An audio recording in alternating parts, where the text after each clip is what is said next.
स्वागत है आपका एक बार फिर से इस रहस्यमयी, डरावनी, अनोखी, अनजानी और अनसुलझी दुनिया में।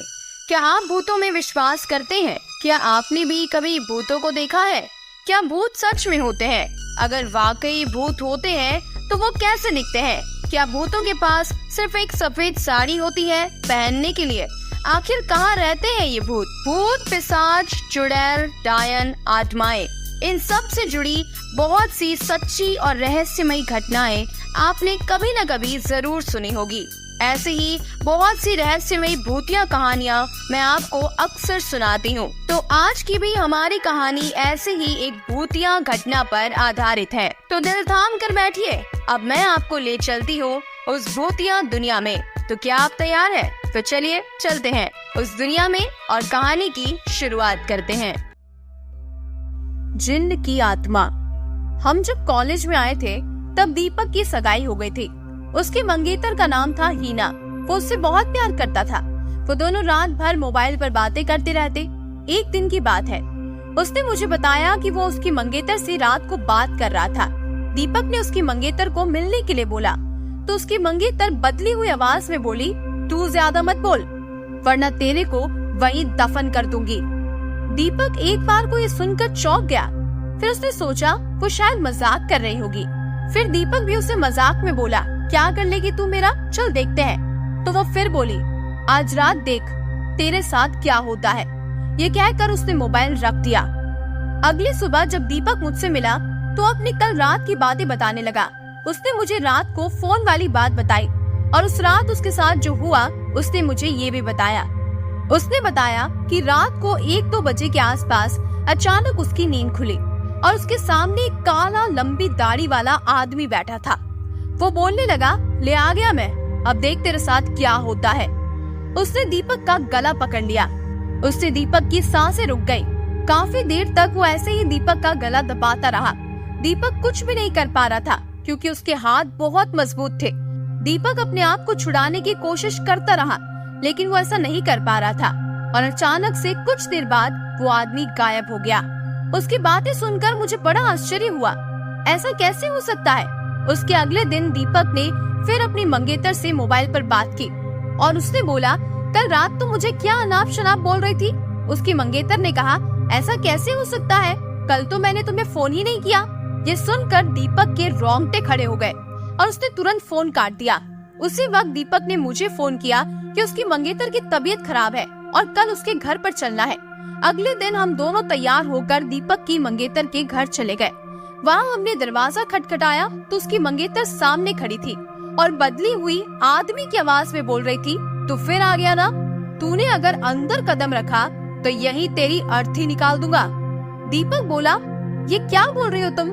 दीपक आगे बढ़ा और उसने जैसे ही घर में कदम रखा उसकी मंगेतर ने दीवार पर टंगी तस्वीर उतार कर दीपक के सर पर मार दी और दीपक के सिर से खून बहने लगा।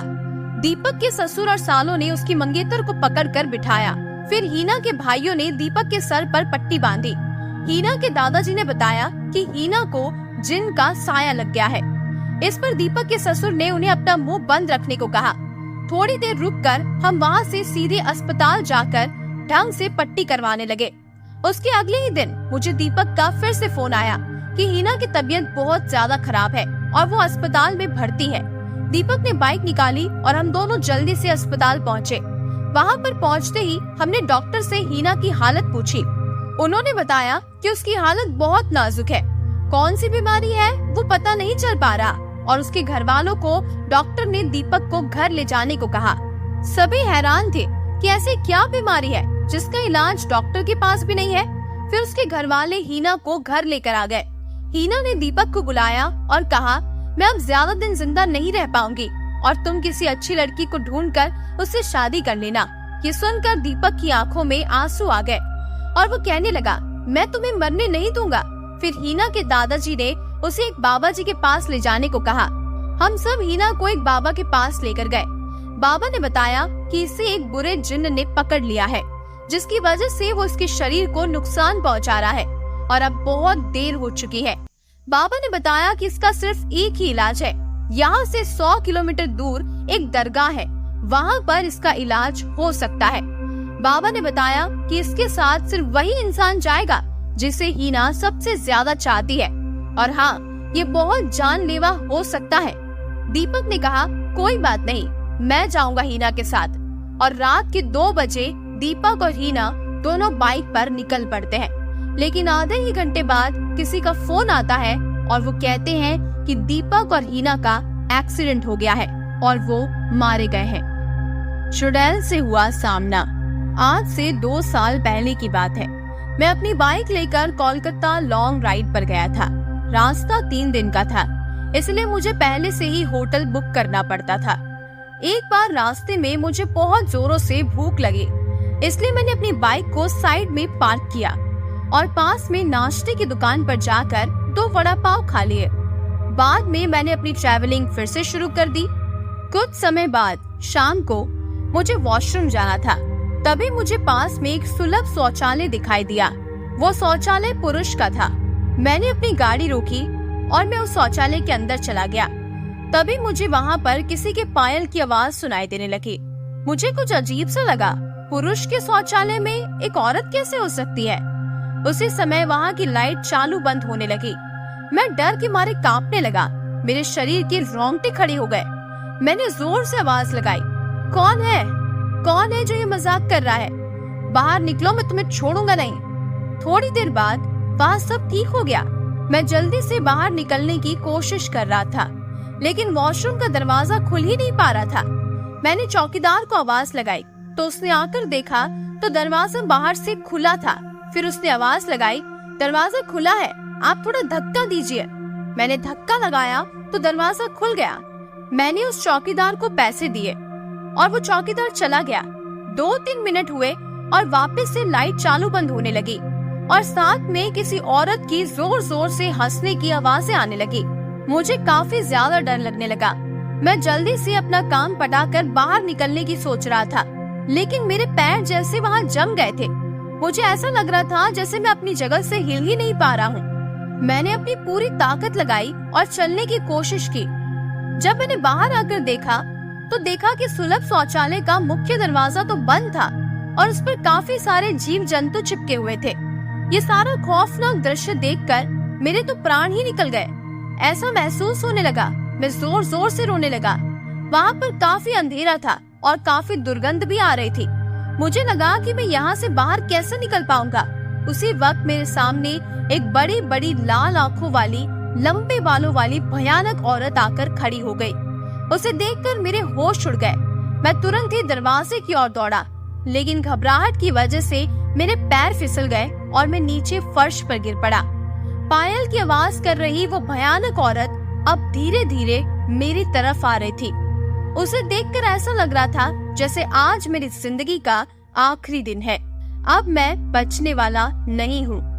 ये औरत मुझे जान से मार देगी।